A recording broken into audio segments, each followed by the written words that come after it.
নমস্কাৰ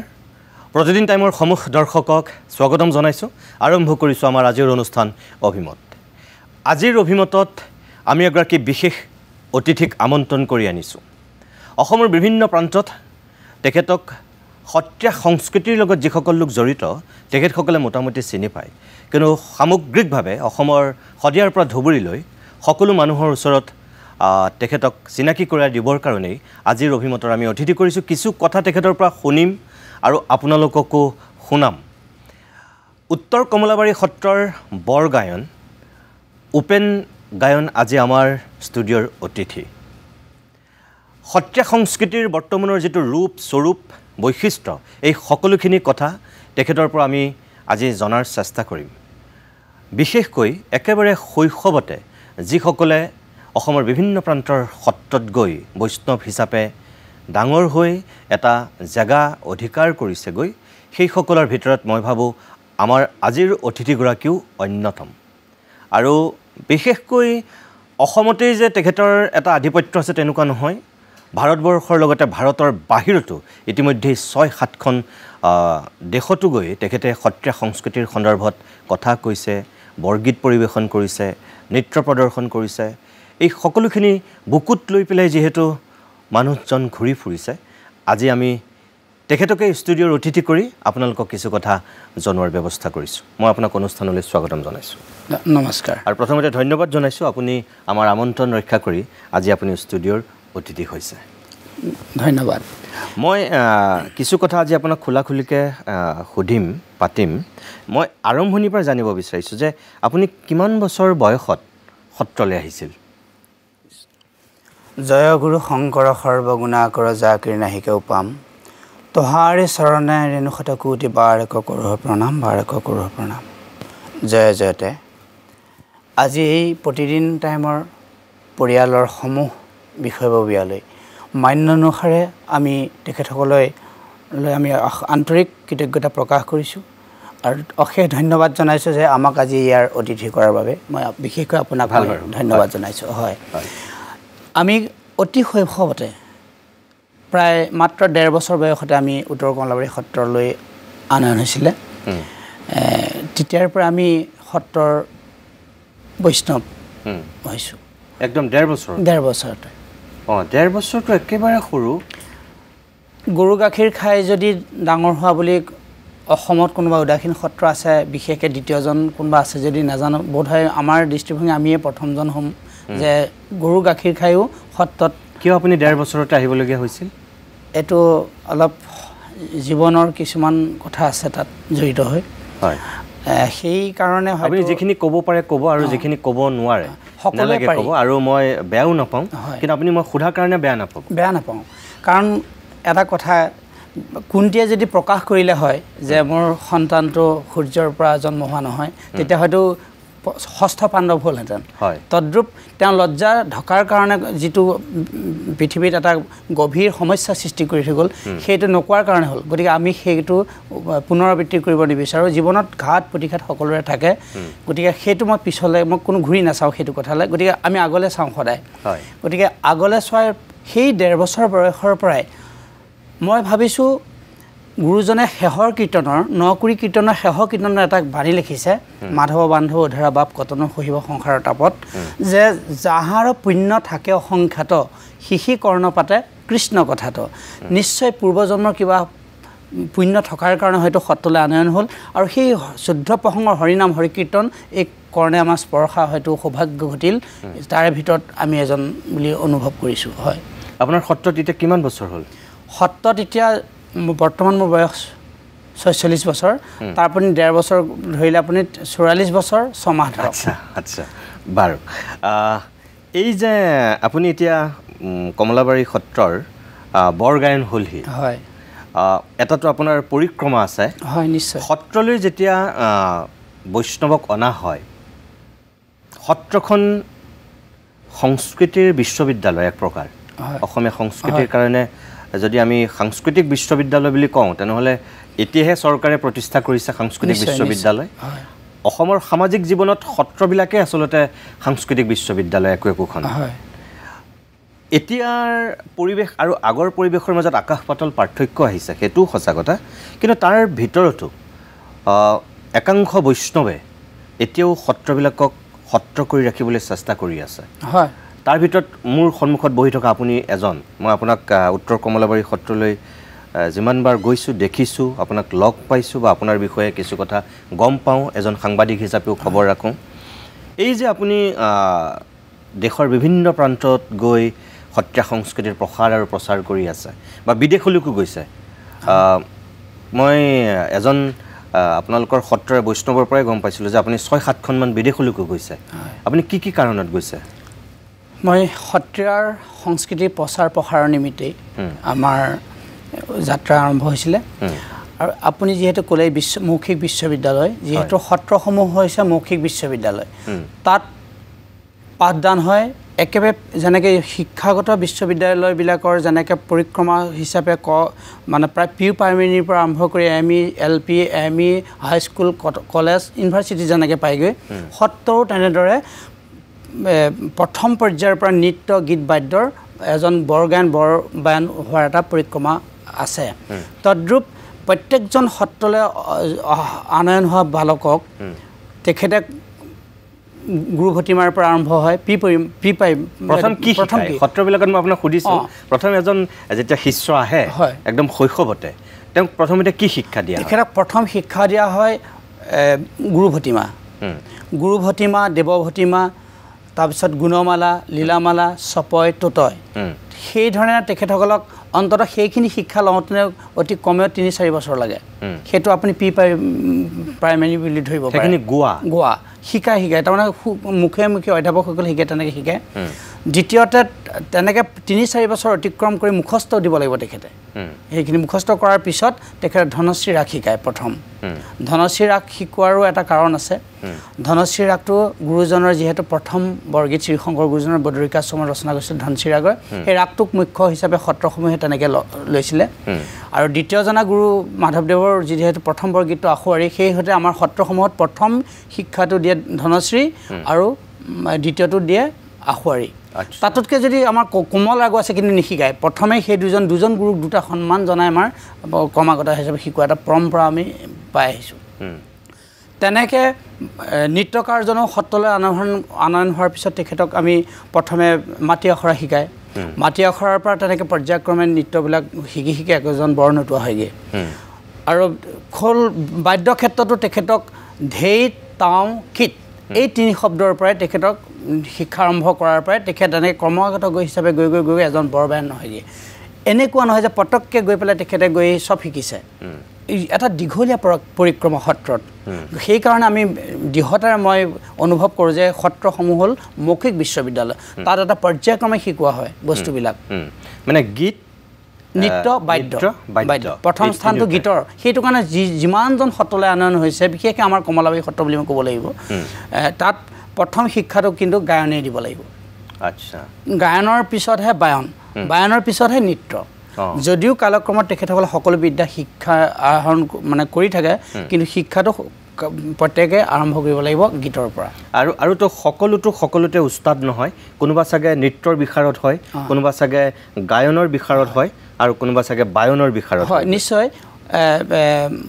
আপোনাৰ মৌখিক বিশ্ববিদ্যালয়বিলাকতো প্ৰথমেইটো নাপায়গৈ, প্ৰি-প্ৰাইমেৰী কি তাৰপিছত গৈ পেলাই আপোনাৰ কলেজ যেতিয়া পাবগৈ তেতিয়াহে ডিচাইড কৰে যে মই আৰ্টছত পঢ়িম নে ছায়েন্সত পঢ়িম। হয়,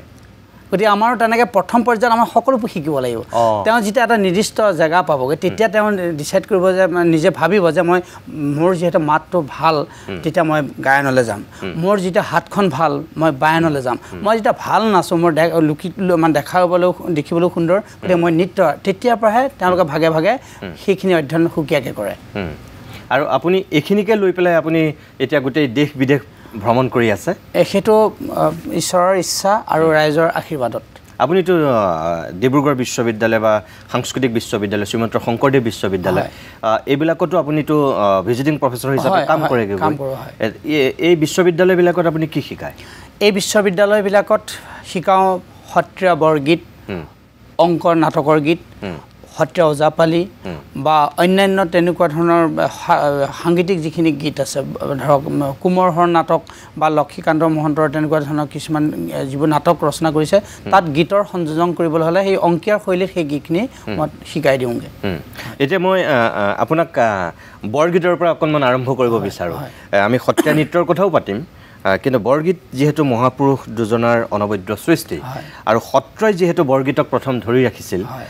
গতিকে বৰগীতৰ পৰাই মই আৰম্ভ কৰিব বিচাৰিছোঁ শংকৰদেৱৰ যিখিনি বৰগীত আছিল আমি সকলোৱে জানো পুৰিলে গতিকে তেওঁ 34টা বৰগীতহে 240টা আছিলে হয় তাৰপিছত 34টা আছে 34টা বৰগীতহে আমি পিছত পালোঁ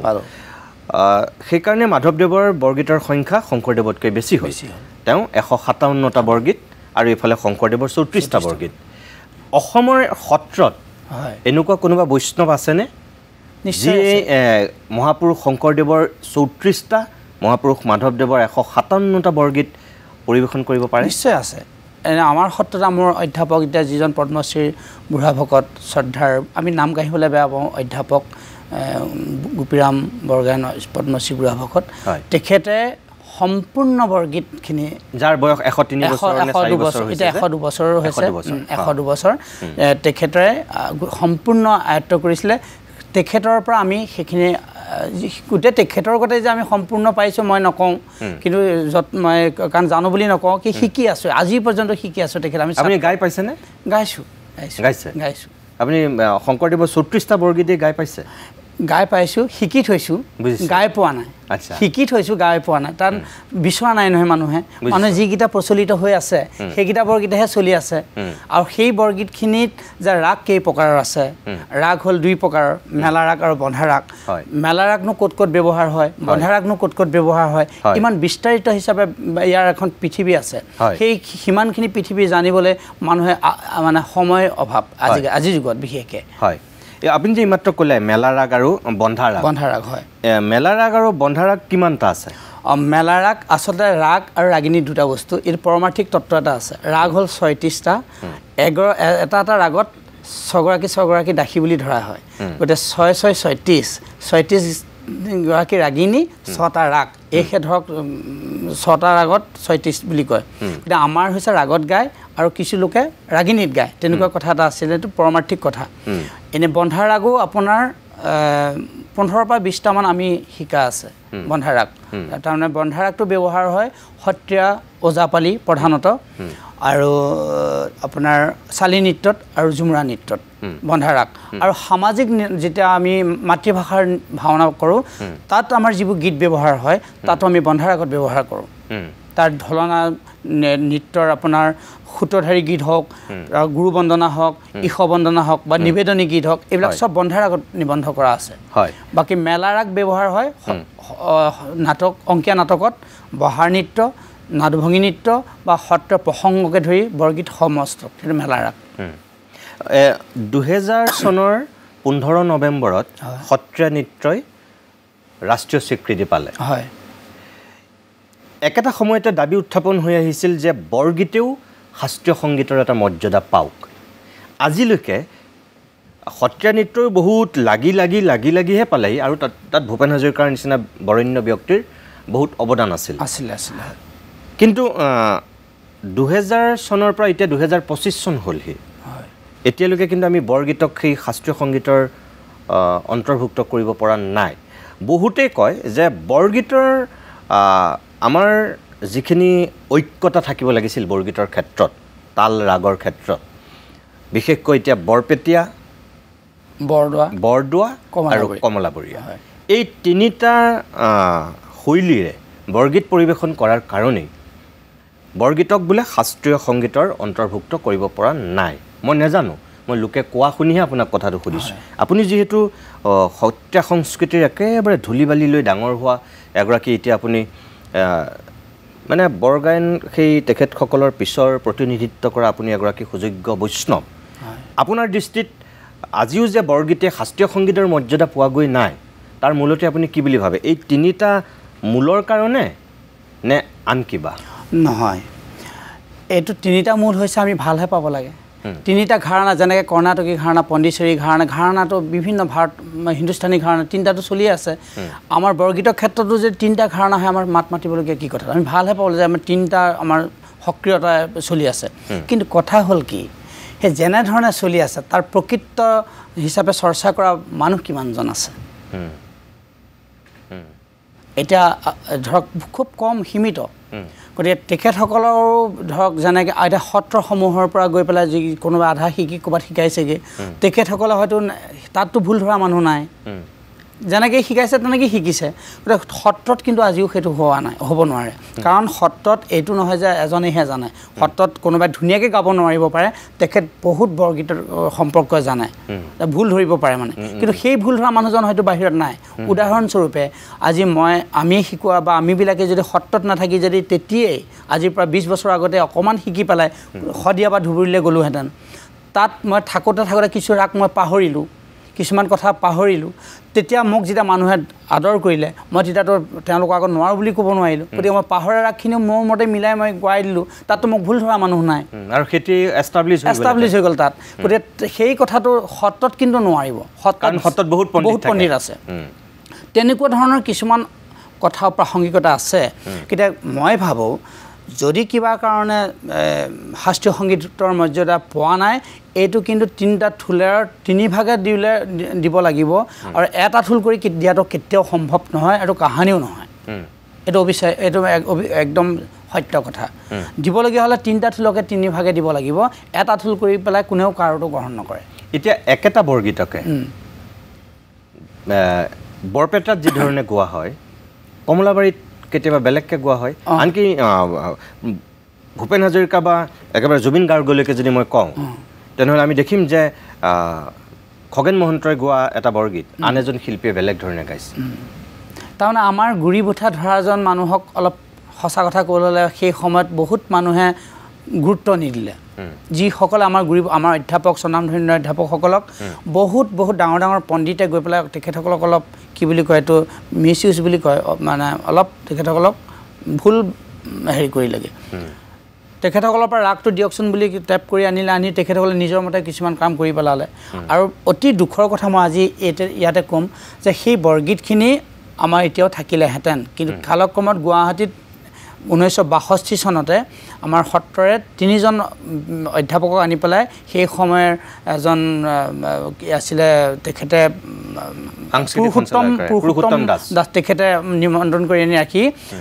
প্ৰিজাৰ্ভ কৰিছিলে ৰক্ষণাবেক্ষণ কৰিছিলে কালক্ৰমত কোনে কৰিলে নাজানো গোটেইখিনি ডিলিট কৰি পেলাই থকা হ'লে আজি হয়তো চবেই পালেহেঁতেন সেইমতেই গতিকে নিজৰ কামৰ কাৰণে নিজে কিছুমান নিজক প্ৰতিপন্ন কৰিবলৈ কিছুমানে তেনেকুৱা ধৰণৰ বহুতখিনি কাম কৰিলে গতিকে সেইখিনি কথা আছে তাৰ মাজতে গতিকে আমি এতিয়াও যদি কওঁ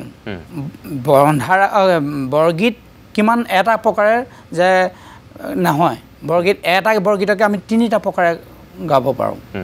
আপুনি যদি এটা উদাহৰণ হিচাপে যিহেতু প্ৰচলিত এতিয়া বৰগীতটো উদ্ধৱ চৌধুৰীটো সকলোৱে গায় গোটেই অসমত জুবিন দায়ো গাইছে চবেই গাইছে নিজৰ মতে ৰাগ কৰি কিছুমানে গাইছে কিন্তু তাৰ প্ৰকৃত বস্তুটো সত্ৰত ক'ত গায় বহুতে হয়তো নাজানে যে এইটো বৰগীত কেনেকৈ গায় সেইটো প্ৰকৃততে বৰগীত নে নাচৰ গীত গতিকে মই অকণমান গাই দিছোঁ এইটো আচলতে বৰগীত তাৰ ৰাগ হ'ল এমত কৈলান কিন্তু এইটো আমি যেতিয়া প্ৰসংগত গাম শ্ৰীৰাগত সেইটো হ'ল আপোনাৰ শ্ৰীৰাগত গালে তাৰ সুৰ বেলেগ হ'ব আৰু ওজাপালিত গালে তাৰ টু ৰাগ সেইটো সুৰ বেলেগ হ'ব যিহেতু চবেই জানে তাৰ ৰাগটোৰ সৈতে মই জাষ্ট দুকলি গাই দিম লাগিলে মই আপোনাক সিটোৰো অকণ মই কৈ দিম বাৰু ঠিক আছে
জানে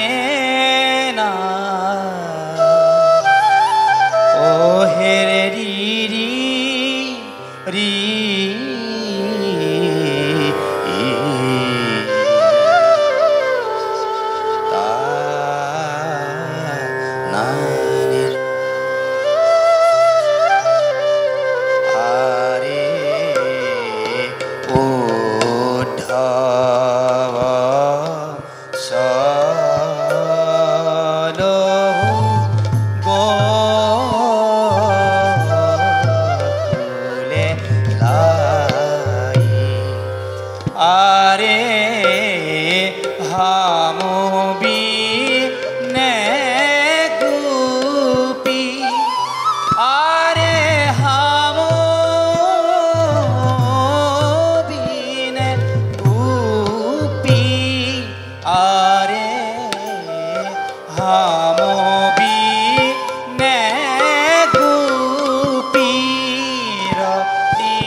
আমাৰ ঝুমুৰা নৃত্যত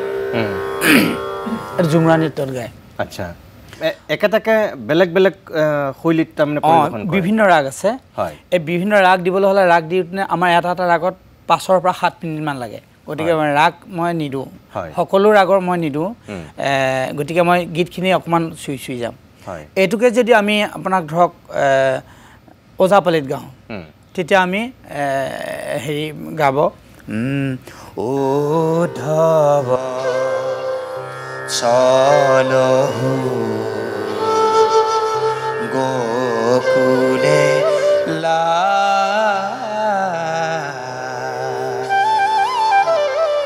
ও ধব তালটো হ'ব ওজাপালি তাল ও ধব চলহু গোকুলে লা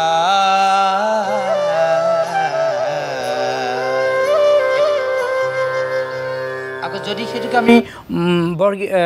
প্ৰসংগীয়াকৈ গাওঁ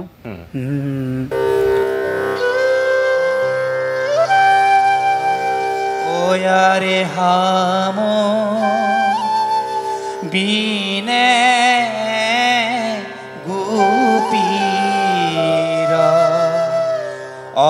অতিলকে এ যুগ যাই এইটো সব বেলেগ বেলেগে গায় বুজি পাইছোঁ খুব ভাল লাগিল আপুনি আৰম্ভণি কৰিছে প্ৰিয় দৰ্শক এনেকৈ আমি উপেন বৰগায়নৰ লগত কিছু কথা পাতিম কিছু গীত শুনাম আপোনালোকক আৰু বৰগীতৰ যিখিনি মাহাত্ম্য আমি বহুত কথা নাজানো তেখেতসকলে খুব সুন্দৰকৈ সেইখিনি আয়ত্ত কৰিছে চৰ্চা কৰি আছে সাধনা কৰি আছে যিমান পাৰে বিলাই আছে শক্তি সামৰ্থ্যৰ ভিতৰত থাকি আৰু সেইকাৰণে তেখেতক আজি আমি অতিথি কৰি কিছু কথা জনাৰ চেষ্টা কৰিছোঁ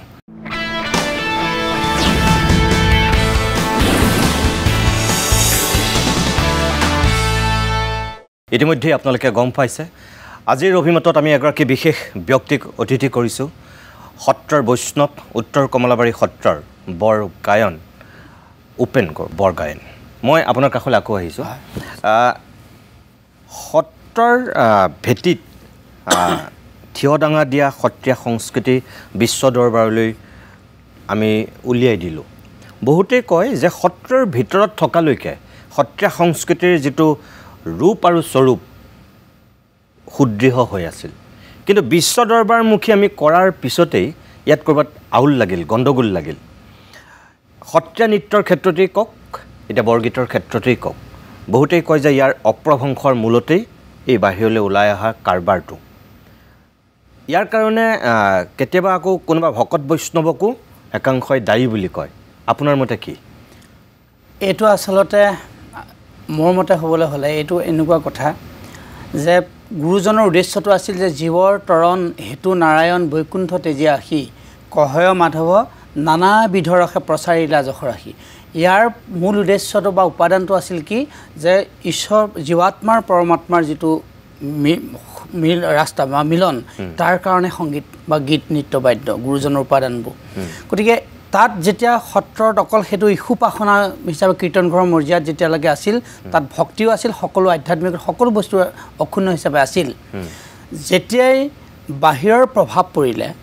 তাত হয় ৰূপান্তৰ হৈছে কিন্তু ৰূপান্তৰ ভেটি কৰিবলৈ যাওঁতে ৰূপান্তৰ ভেটি গঢ় দিবলৈ যাওঁতে কিন্তু নিজস্ব ভেটিৰ পৰা ক'ৰবাত যে ঘনচিৰিকা খোজলৈ গ'ল সেইটো খাটাং আপুনি এইটো কথা স্বীকাৰ কৰে নে নকৰে যে সত্ৰীয়া নৃত্য সত্ৰৰ ভিতৰত যিটো শৈলীত ভকত বৈষ্ণৱে ধৰি ৰাখিছিল বা এতিয়াও ধৰি ৰাখিছে সত্ৰৰ বাহিৰত যে তাত অলপ হিন্দেৰী হৈছে আপুনি সেই কথাটো স্বীকাৰ কৰেনে স্বীকাৰ কৰোঁ কাৰণ নিজে দেখিছোঁৱেই নহয় দেখিছোঁ কিটো তাৰমানে আমি যিটো সত্ৰত শিকিছোঁ শিকোঁতে তাত আছিলে নৃত কিবা ৰাগ ৰেপনি কি কয় ৰামদানী গীতৰ অংশ আৰু মেলা তেনেকুৱা আছিলে গতিকে সেইটো তাৰ মতে শিকিবলৈ হ'লে তাৰ লগত নৃত্য আৰু গীত বাদ্য চব শিকিবলৈ হ'লে তাত সেইমতে গায়ন আৰু নৃত্য বায়নে সম পৰ্যায় শিকিব লাগিব এটা দীঘলীয়া পৰিক্ৰমাতে মই ক'লোঁ গতিকে সেইধৰণে শিকিবলৈতো বাহিৰত সেইবোৰ স্ক'প নাই আছিল গতিকে তেখেতসকলে হয়তো কোনোবাই ধুনীয়াকৈ ৰেকৰ্ডিং কৰি আনিলে হয়তো কোনোবাই বাহিৰত কিবা এটা নিজৰ পণ্ডিত প্ৰবৰসকল গৈ পেলাই সেই ভকতসকলক কিবা এটা কৈ মেলি আৰু বস্তুটো বাহিৰমুখী হয় সুন্দৰ ৰূপান্তৰ হৈছে দেখিবলৈ ভাল হৈছে নান্দনিকতা কিন্তু প্ৰকাশ হৈছে এইটো শুদ্ধ কিন্তু নান্দনিকতাৰ নামত খুব কম সংখ্যকেহে সেই ভক্তিৰ মূলটো ভেটিটো ৰাখিবলৈ চেষ্টা কৰিছে কিন্তু আপুনি 80% কিন্তু ভক্তিক জলাঞ্জলি দিছে অলৰেডি নৃত্যৰ ক্ষেত্ৰতে কওক আনকি বৰগীতৰ ক্ষেত্ৰতে সকলো ক্ষেত্ৰতে জলাঞ্জলি দিছে কাৰণ এইটো কৈছিলে গুৰুজনে সকলোৱে কৈছে গোটেই ভক্তি মুভমেণ্ট ভক্তি আন্দোলন সেয়া কৰিছিলে এইটো গতিকে গুৰুজনৰ নৃত্যৰ ক্ষেত্ৰৰ বা হৃদয়ৰ পৰা যোৱা বা বৰগীতটা গাঁৱত আপুনি ৰাগ দি পেলাই যিটো ৰামত ৰমন কৰি পেলাই যিটো ৰাগ দিয়া হয় গতিকে এই যিটো তাত্ত্বিক পাৰমাৰ্থিক তত্ত্বৰে বস্তুবিলাক সত্ৰত আছিলে তাৰ পৰা বাহিৰলৈ বাহিৰলৈ অহাৰ লগে লগে তেখেতসকলে নান্দনিকতাৰ দৃষ্টিভংগীৰেহে চালে যিটো আধ্যাত্মিক ভাৱাপন্ন যে তাৰ এটা দৰ্শন আছিলে সেইটোতো তেওঁলোকে শিকা নাই সেইটো সত্ৰৰ ভকতসকলেহে শিকিছিলে গতিকে সেই নান্দনিক দৃষ্টিভংগীটোৰ কাৰণে তেখেতসকলে লোকৰঞ্জকৰ কাৰণে গ'ল তেখেতসকলে কিন্তু আধ্যাত্মিকটো পিছ পৰি থাকিলে আপুনি কিছু সময় পূৰ্বে যিটো বৰগীত পৰিৱেশন কৰিলে তাৰপিছত আপুনি প্ৰসংগীয়া শৈলীত বা ওজাপালিৰ ধৰণত আপুনি যেনেকৈ পৰিৱেশন কৰিলে আভাস এটা মই এইটো সকলোৱে জানে যে এই গীতটো সকলোৱে জনাৰ কাৰণে মই তাক আভাস এটাহে দিলোঁ এনেকুৱা ধৰণৰ বহুত বৰগীত আছে প্ৰত্যেকখিনি বৰগীতৰে এই যে নানাবিধৰ ৰস অকল বৰগীতটো গাই থাকিলে কোনে শুনিব তাক নৃত্যৰ লগত তাল মান নৃত্যৰ লয়লাসৰ লগত খটুৱাই থৈছে কিছুমান ৰাগ বেলেগ কৰি পেলাই কিছুমান সত্ৰীয়া ওজাপালিত খটুৱাই থৈছে তাৰ ৰাগ বেলেগ কৰি পেলাই নৃত্যৰ লগত গতিকে এনেকৈ বিভিন্ন বৰগীত আছে জাষ্ট আভাস এটাহে দিছোঁ মই আপোনাক এতিয়া বহুত প্ৰতিষ্ঠিত শিল্পীয়ে বা গায়ক গায়িকাই যিটো গীত পৰিৱেশন কৰে ৰাগৰ লগত তেওঁলোকৰ কোনো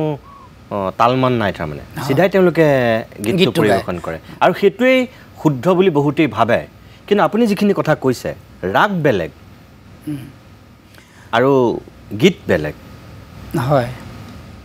আপুনি যদি অকণমান তেনেকৈ এটা গায় আকৌ নিশ্চয় গাম কিন্তু কথাটো হৈছে কি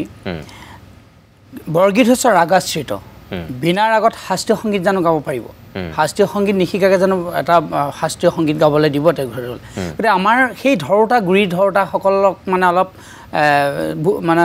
শিথিলতা যেন পালে সহজ সৰল পাই পেলাই সেইটো কোনোবাই সুবিধা কৰি ল'লে কথাটো কিন্তু ৰাগাশ্ৰিত ৰাগটো হ'ল ৰাগ নগোৱাকৈ বৰগীত গোৱাটো মোৰ ব্যক্তিগত চিন্তাধাৰাই নহয় সামাজিক দৃষ্টিভংগীৰো সেইটো এটা অপৰাধ অক্ষমনীয় অপৰাধ কাৰণ বৰগীতৰ সেইটো এটা অন্যতম বৈশিষ্ট্যই গতিকে ৰাগ নোহোৱাকৈ গীত গোৱাটোৱেই আৰু তাৰ কাৰণে মই অকল গায়কীসকলকে নকওঁ তাৰ কাৰণে সমাজ ব্যৱস্থাটো কিন্তু এইটো অলপ ক্ষতি কৰিছে যিহেতু 3 মিনিটত এটা বৰগীতৰ প্ৰতিযোগিতা পাতিব 3 মিনিট নালাগে ৰাগটো দিওঁতে আপোনাৰ 7 মিনিটমান লাগে গতিকে 3 মিনিটত আপুনি বৰগীতটো কেনেকৈ ক'ব যে তাৰ কাৰণে আমি যিখিনি নৱপ্ৰজন্মই কি শিকিছে নৱপ্ৰজন্মই শিকিছে জাষ্ট বৰগীতটো 3 মিনিটতো গাব পাৰি এইটোৱে শিকিছে এটা বৰগীত যদি আপুনি ৰাগ দি পেলাই সম্পূৰ্ণকৈ গায় অতি কমেও 15 মিনিট লাগিব অতি কমেও আমিতো 40 মিনিটলৈকে এটা বৰগীত গাওঁ আচ্ছা তাৰ সুৰ পুৰা সঞ্চৰ আছে তাত বেলেগ গতিকে তেনেকুৱা বস্তুবিলাক আছে তাৰমানে আপুনি এইটো কথা ক'ব বিচাৰে যে এই এতিয়াৰ সমাজ ব্যৱস্থাত এই প্ৰতিযোগিতামুখী যিটো পৰিৱেশৰ হ'ল সূচনা হ'ল এই পৰিৱেশটোৱেও ক'ৰবাত আমাৰ এই ক্ষতি কৰিছে সত্ৰীয়া নৃত্যই কওক বা আমাৰ শাস্ত্ৰীয় সংগীত একদম ক্ষতি কৰিছে স্বীকৃতি নাপালোঁ বৰগীতক আমি এটা বেলেগ মৰ্যাদাত ৰাখোঁ যিহেতু বৰগীতৰ ক'ৰবাত ক্ষতি কৰিছে আজি চাওক আপুনি এই ক্ষেত্ৰত কি কয় হেৰিয়ে ৰবীন্দ্ৰনাথৰ গীত এটা শব্দ ভুল কৰিব পাৰিবনে কোনোবাই কাৰোবাৰ ক্ষমতা আছেনে কিন্তু আমাৰ ধৰোতা গুৰি ধৰোতা নাইকিয়া বুলি ভাবিয়েই যি মন যায় তেনেকৈ কৰিবলৈ আৰম্ভ কৰিছোঁ যিটোৱে আমাকো ক্ষতি কৰিছে ঠিক আছে বাৰু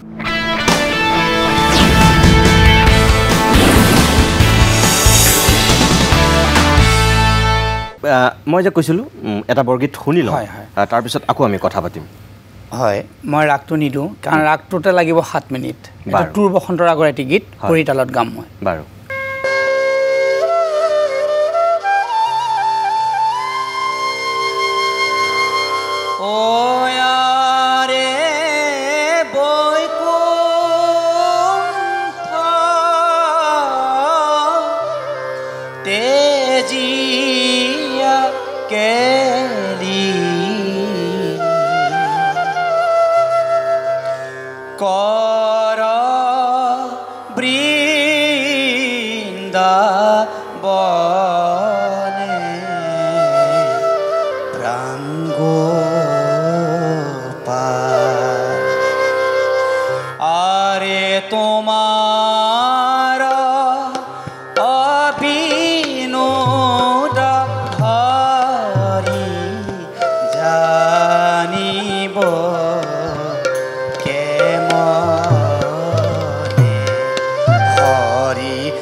সুন্দৰ খুব ভাল লাগিল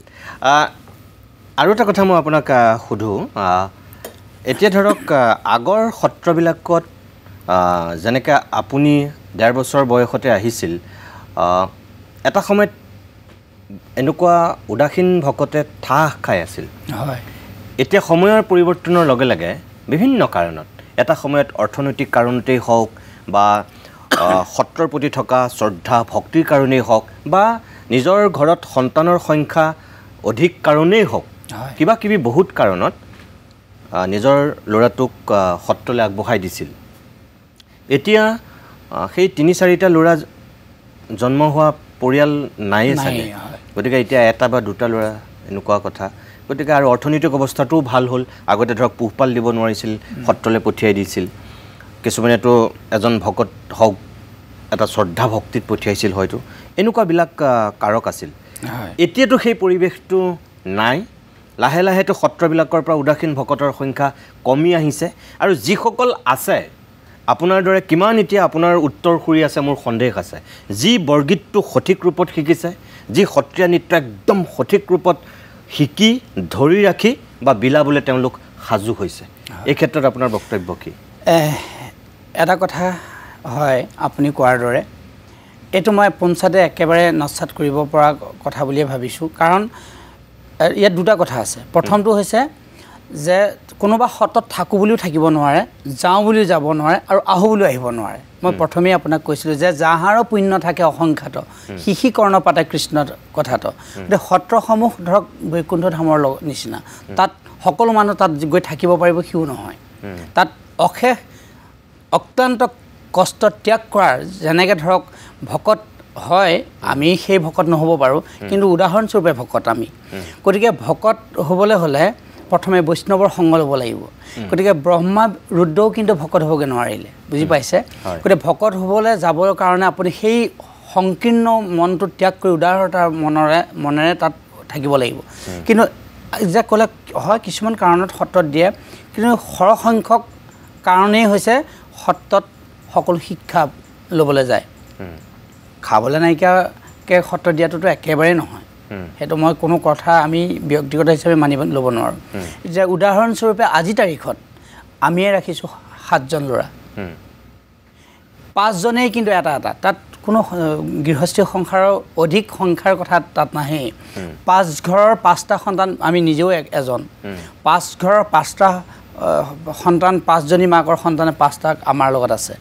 কিয় তেখেতসকলৰ ঘৰততো আৰু লাগিছিল নোহোৱাকৈওতো এটা আহিছে কাৰণ তেখেতসকলৰ ইয়াত পূৰ্বৰ বাসনা আছে আমি কাৰণ কত তপ খাই নৰতনো পায় কত তপ খাই ভাতে ভাতক খায় কত তপ খাই পৰক বাই বুলি কৈছে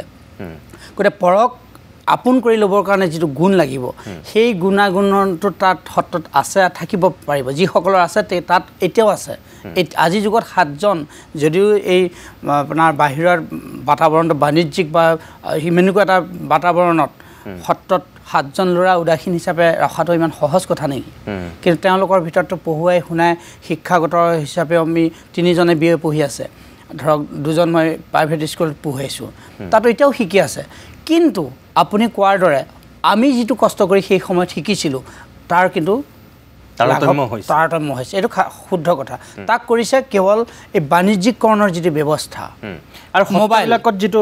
ভকতৰ সংখ্যা যে হ্ৰাস পাইছে তাৰ মূলতে আপুনি কি বুলি ভাবে তাৰ মূলতে হৈছে ভোগবাদী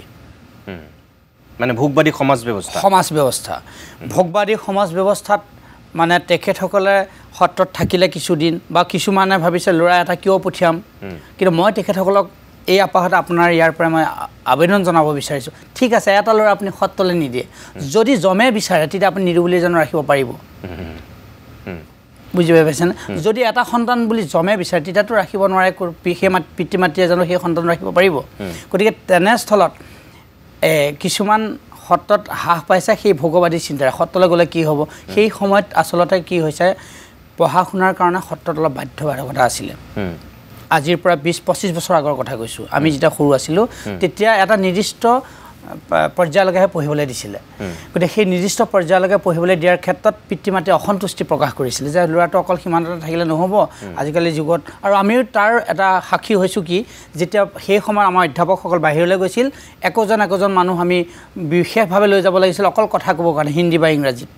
সিও এটা আমি যেতিয়া আমি ভুগি পালোঁ ভুগি পাই পেলাই এতিয়া আমি পঢ়োৱাৰ ব্যৱস্থাটো যেতিয়া মুকলি কৰি দিলোঁ পঢ়ি শুনি কিছুমান হয়তো সত্ৰতে এতিয়াও আছে কিছুমানে কিন্তু সেই ভোগবাদী মনোবৃত্তিৰে সত্ৰৰ পৰা ওলাই গুচি গৈছে গতিকে সেইটোৰ বাধ্যবাধকতা নাই এইটো ঠিক এজন থকালৈকো আমাৰ উদ্দেশ্য যিটো হ'ল যে ভক্তি এজন থকালৈকো সেই প্ৰসংগ শুদ্ধ প্ৰসংগ কৰিবই হয়তো সেইজন তেখেতেই পঠিয়াওক বা য'ৰ পৰাই নহওক ওপৰৰ পৰাই পঠিয়াওক বা যেনেকেই নহওক তেখেতে কিন্তু সেই শুদ্ধ প্ৰসংগ ৰক্ষা কৰি সত্ৰৰ আধ্যাত্মিক দৰ্শনটো ৰক্ষা কৰাৰ ক্ষেত্ৰত কোনো কিটিমালি নকৰে সেইটো কিন্তু খাটাং বাৰু মই ধন্যবাদ জনাইছোঁ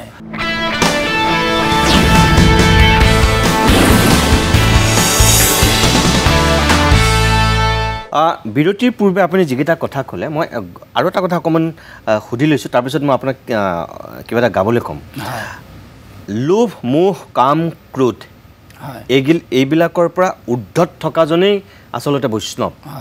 সত্ৰত যি থাকে মোটামুটি আমি তেনেকৈ ভাবোঁ সেইজন ভকত আটাইকেইটা ত্যাগ কৰিব পৰাজন এতিয়া কথা হ'ল যে আপুনি যিকেইটা কথা ক'লে শৈশৱৰ পৰাই যিহেতু ইমান এটা শিক্ষা দিয়া হয় সত্ৰত ক'ৰবাত সত্ৰ ফেইল হৈছে নেকি সত্ৰও ব্যৰ্থ হৈছে নেকি যে সেই শিক্ষাটো দৃঢ়ভাৱে দিয়াত যিটোৰ কাৰণে আধাতে তেওঁ সত্ৰ এৰি গুচি গৈছে বা তেওঁ চাকৰি কৰিছেগৈ বা তেওঁ বিয়া পাতিছেগৈ বা সাংসাৰিকভাৱে তেওঁ আকৌ পুত্ৰ কন্যাৰ দেউতাক হৈছেগৈ না ব্যৰ্থটো সত্ৰ বুলি মই কেতিয়াও ক'ব নোৱাৰোঁ কাৰণ মোৰ সত্ৰই প্ৰাণ সত্ৰই জীৱন সত্ৰই কিন্তু আজিতো ময়ো আছিলোঁ মইতো নিজেই বহুতকেইজন মানুহ থকাও দেখিছোঁ বহুত ওলাই যোৱাও দেখিছোঁ কোন কি কাৰণত গৈছে মই সেইখিনি ইয়াত নকওঁ কাৰণ সেইটো ব্যক্তিগত কথা কিন্তু কথা হ'ল কি সত্ৰ কেতিয়াও ফেইল হোৱা নাই সত্ৰই আজিও এতিয়া বুঢ়া ভকতে এই 102 বছৰতো কৈ আছে শিকাহি নাই শ্ৰদ্ধা নাপাতে কাণ তাক দিব কোনে নামৰ দান শ্ৰদ্ধাওতো থাকিব লাগিব শিকিবলৈ যোৱা আমি শিকিছিলোঁ 7জন বৰগীতৰ অধ্যাপকৰ ওচৰত বৰ্তমানে দুজনৰ এজনৰ ওচৰলৈ আহিবলৈতো তেনেকুৱা সত্ৰৰ ল'ৰা সময়ৰ অভাৱ হৈ পৰিলে যান্ত্ৰিকতাৰ ইমান মাজত সোমোৱাই দিলে যে তেওঁলোকে হয়তো আমাৰ দৰে সিমানকৈ বহি থাকি শিকিবলৈ তেওঁলোকৰ অসুবিধাও হৈ পৰিছে গতিকে তেওঁলোকে সেই তেতিয়াই যি শিকিলে কিছুমান দুই এক চব নহয় কিন্তু যি আছে এতিয়াও আছে আৰু সবকে শিক্ষা বোলা বস্তু দিয়াই নাই সবকে যদি সকলো বিদ্যা দিলেহেঁতেন সকলোৱে অৰ্জুন হ'লহেঁতেন সকলো যদি সকলো বিদ্যা পালে একলব্য বা বব্ৰুবাহনৰ নাম আজি পৃথিৱীত নলালেহেঁতেন গতিকে তাৰ মাজতে কিছু ভাল ধৰণে অধ্যয়ন কৰিবলৈ হয়তো ঈশ্বৰৰ ইচ্ছা আৰু ৰাইজৰ বুঢ়া অধ্যাপকসকলৰ আশীৰ্বাদ লাগিব আপুনি কোৱাটো সঁচা কিন্তু তাৰপিছতো এনেকুৱা এষাৰ বাক্য শুনো আগৰ কমলা বৰীয়াই খৰি ধুই খায় আজিৰ কমলা বৰীয়াই ভৰি ধুই নাখায় সেইটো আচলতে কোৱাৰ কথা শুদ্ধ বুলিয়ে মই ক'ম কাৰণ কি অনুশাসনৰ অভাৱত জীৱনত যি অনুশাসন অভাৱ হ'ব তেতিয়া আপুনি সকলো ব্যক্তিগত ঘৰেই হওক অনুষ্ঠানেই হওক বা যিয়ে নহওক অনুশাসনটো হ'ল প্ৰধান যে অনুশাসনখনৰ অভাৱৰ কাৰণে আজি হয়তো তেনেকুৱা দুই এটা কথা হৈছে অনুশাসনটো মানিও ল'ব লাগিব যেতিয়া আমাৰ কৃষ্ণকান্তদেৱ প্ৰভুৱে যেতিয়া সত্ৰ 6 বজাৰ পৰা বাহিৰলৈ সত্ৰ ল'ৰা যাব নোৱাৰিব বুলি যেতিয়া তলা লগাই দিছিলে তেতিয়া কিন্তু সত্ৰ বহা বাঢ়িহে গৈছিলে কমা নাছিলে বুজি পাইছেনে 6 বজাতে তলা লৈ যে কোনো উদাসীন বৈষ্ণৱ ভকত ল'ৰা বাহিৰলৈ ওলাই যাব নোৱাৰিছিলে তেতিয়া তলা মাৰি কিন্তু আজি সেই পৰ্যায়ত থাকিলে কোনো ল'ৰা হয়তো নাথাকিব একদম সেই যুগে আৰু এতিয়া বৰ্তমান যুগৰ আহ্বান আপুনি এইটো ক'ব বিচাৰিছে যে সময়ৰ লগত খাপ খাই যুগৰ আহ্বান পৰিস্থিতিৰ প্ৰত্যাহ্বান বৰ্তমান পৰিস্থিতিত সেই কথাখিনি নাহে তথাপিও কিন্তু মোৰ আপোনাৰ এই সোধাৰ প্ৰশ্নটোত মোৰ দুটামান কথা নিজে ক'বলৈ মন গৈছে যে চাওক সত্ৰই গাঁৱে যদি একেই হয় তেতিয়া সত্ৰ কি প্ৰয়োজন আছিলে গতিকে সত্ৰ হ'ল সৎ ভাৱ সৎ উদ্দেশ্য সৎ চিন্তা সৎ গমন সকলো কথা সৎ হ'ব লাগিব সেইজনহে হ'ল সত্ৰত থাকিব লাগে গতিকে সত্ৰই গাঁৱৰ চিন্তাধাৰা যদি একেই হয় তেতিয়াহ'লে সত্ৰলৈ যোৱাৰ উদ্দেশ্য শিক্ষাটো স্কুলটো বাহিৰতো বহুত আছে সেইটো হয় বাৰু স্কুলটো বাহিৰতো বহুত আছে বা অন্যান্যতো বাহিৰতো শিকিবলৈ কিবা কিবি পায় বা ভাষাতে আহি শিকাই দিবই সত্ৰত কি হ'ব সত্ৰত অনুশাসনটো এইটোৱে যে তেওঁলোকে সংস্কাৰ এটা শিকিব প্ৰথম সত্ৰলৈ গৈ সংস্কাৰ শিকিব সংস্কাৰিত হ'ব কিছুমান ক্ষেত্ৰত অনুশাসনৰ বোলা বস্তুটো শিকিব যদি অনুশাসনটো কঠোৰ হয় তেতিয়া বোধ হয় এতিয়াও কিন্তু সেইখিনি মোৰ ভাৱে থাকিব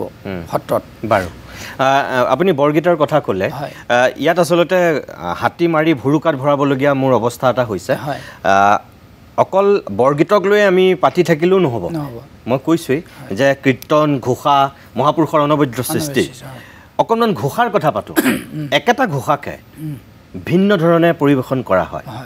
আপুনি যদি অকণমান তেনেকুৱা এটা ঘোষা এই মুহূৰ্তত ইয়াত পৰিৱেশন কৰে হয় ঘোষা আচলতে ঘোষাসমূহকো গুৰুজনে কৈছোঁ নহয় গোটেই ৰসবিলাক প্ৰস্তুত কৰিবৰ কাৰণে সকলো সমাহাৰ গোটাইছে পাঠকে গায় আমাৰ হেজাৰী ঘোষাত সেইটো সুৰ একেটা ফাঁকি ঘোষাকে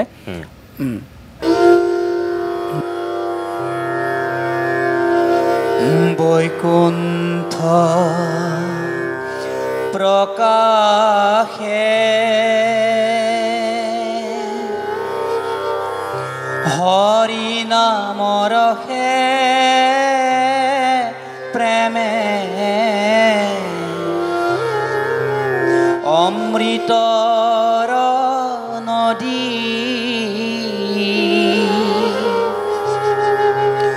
শ্ৰীমন্ত শংকৰে পাৰ ভাঙি দিলে বহে ব্ৰহ্মাণ্ডক ভেদি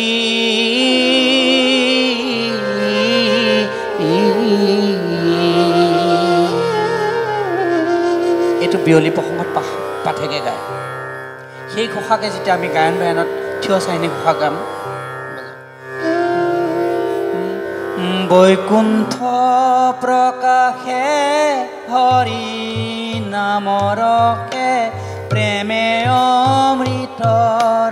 নদী, শ্ৰীমন্ত শংকৰে পাৰ ভাঙি দিলে বহে ব্ৰহ্মাণ্ডক ভেদি। এইটো আমাৰ থিয় চাইনি ঘোষাত গাব। সেইটোকে যেতিয়া আমি ৰাতি ন ধামালি ঘোষাত গুৰু কীৰ্তন মাধৱদেৱ মহাপুৰুষৰ কীৰ্তনৰ ৰাতি ন ধামালি যেতিয়া বজাব, ন ধামালি ঘোষাত যেতিয়া সেই ঘোষা গাম, বৈকুণ্ঠ প্ৰকাশে হৰি নাম ৰসে প্ৰেময় অমৃতৰ নদী, শ্ৰীমন্ত শংকৰ পাৰ ভাঙি দিলে বহে ব্ৰহ্মাণ্ডক ভেদি হৰিহে, বৈকুণ্ঠ প্ৰকাশে হৰি নাম ৰসে প্ৰেমে অমৃতৰ নদী,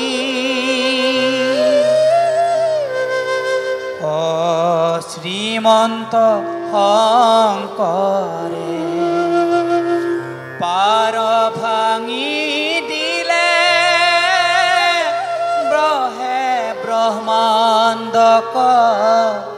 ভেদি হৰিহে। ধে ধে তাতাও তা খিত ধে তাও, ধে ধে তাতাও তা খিত ধে তাও, ৰামৰসে প্ৰেমন্থ প্ৰকাশে প্ৰেমে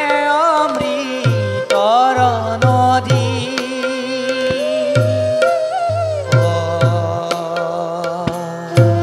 শ্ৰীমন্ত শংকৰে পাৰ ভাঙি দিলে বহে ব্ৰহ্মাণ্ডক ভেদি হৰিহে। নটা সঁচা বজা বিভিন্ন ঘোষাৰে এটা ভিন্নতা আছে, ভিন্নতা আছে। তেনেকৈ ঘোষাৰো এনেকুৱা এটা বহুমুখী ভিন্নতা আছে। বাৰু ধন্যবাদ আপোনাক।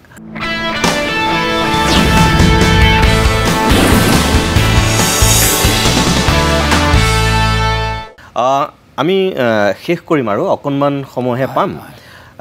আপুনি বৰগীত পৰিৱেশন কৰিলে, আপুনি ঘোষা পৰিৱেশন কৰিলে, মইতো অনুৰোধ কৰিম অকণমান কীৰ্তনো, কাৰণ মহাপুৰুষ দুজনাৰ অনবদ্য সৃষ্টি। ইয়াত আপুনি নৃত্যটো পৰিৱেশন কৰিব নোৱাৰে, আপুনি গতিকে কণ্ঠৰে আপুনি পৰিৱেশন কৰিব পৰা বৰগীত আছে, ঘোষা আছে, কীৰ্তনো আছে। এইমাত্ৰ আপুনি বিৰতিৰ পূৰ্বে যিকেইটা কথা ক'লে, ঘোষাৰ যিটো ভিন্নতা, কীৰ্তনতো আছে চাগে নিশ্চয়, মই তাৰে গাই শুনাম আপোনাক। হয়, আৰু ঘোষাৰ ক্ষেত্ৰতো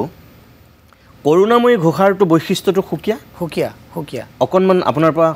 জানিম নেকি? কীৰ্তন আৰু ঘোষা দুইটাৰে মই অকণমান গাই দিছোঁ হয় ভিন্নতাটো। প্ৰথমে মই কীৰ্তন গাইছোঁ। বাৰু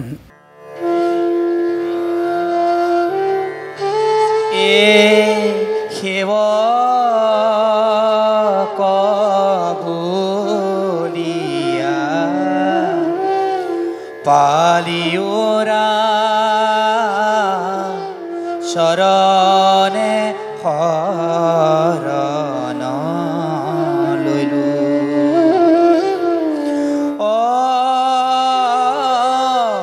তোমাত ভকতি নকৰি কৃপা জনম বিফল কলো হে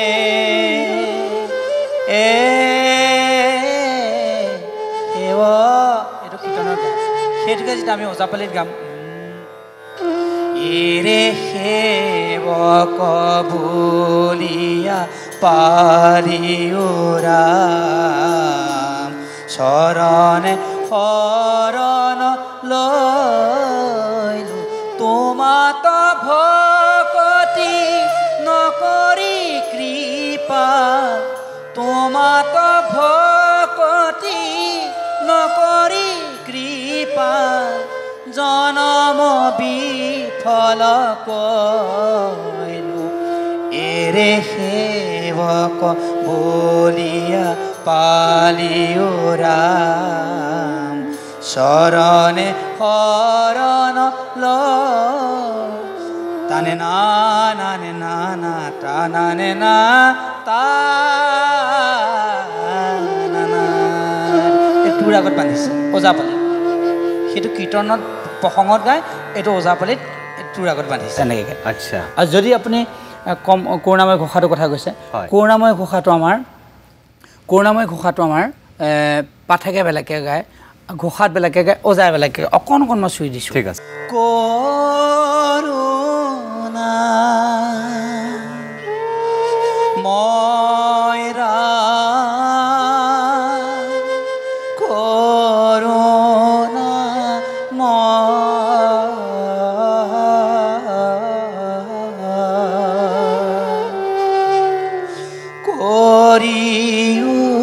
কৃপা যেন উচিত ৰাম কৰুণাময় এতিয়া বিনয়েৰে গায় দোহাই দোহাই গায় মই আভাস এটাহে দেখুৱাইছোঁ যিহেতু সময় কম সেইটোকে যেতিয়া আমি দিহা কৰি বদলা এটা কীৰ্তনত নাগাওঁ সেইটো তাত দিহা গায় আই কৰুণাময় ৰাম কৰুণাময়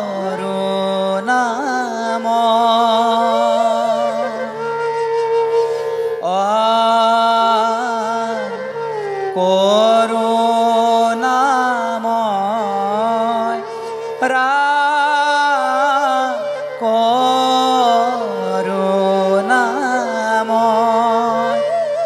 আই কৰিও কৃপা যেন উচিত এইটো বৰপেটীয়া ধেমালি যিদিনা আমাৰ বায় সেইদিনা বায়নেও বজায় আৰু গায় এইটো ঘোষা আকৌ সেইটোকে ওজাপালি সেই ৰাতিলৈ গাওঁ আমি মধ্যৰাতি ধৰ 1:30মান বজাত ৰাতি 1টামান বজাত গাওঁ আমি এইটো এই ভাগি আচ্ছা কোনো নগ'লেও অকলে হ'লেও গাব লাগিব শিশুলীলা পদত কৰুণা এইটো এভাগি গীত হিচাপে গায় মানে গাব লাগিব এইটো ধৰা বন্ধা আচ্ছা এইটো কামত আগত বান্ধিছে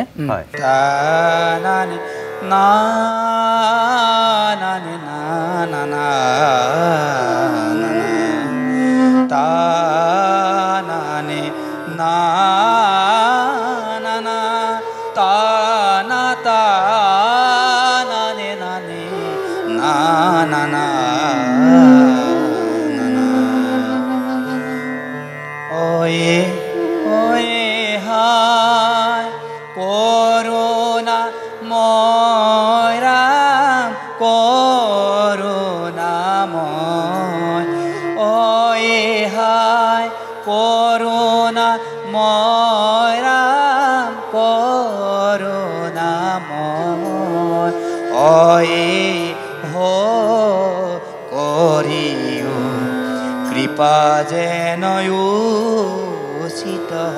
হয়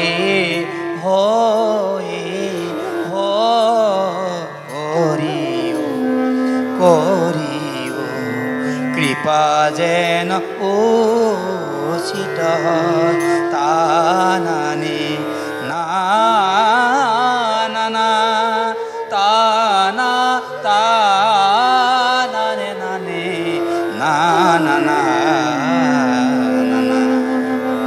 তা না নে না না না তা না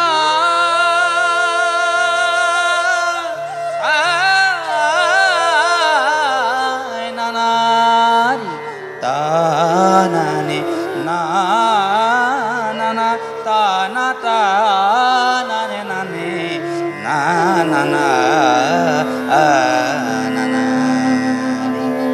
এইটো কামত ৰাগত বান্ধিছে আচ্ছা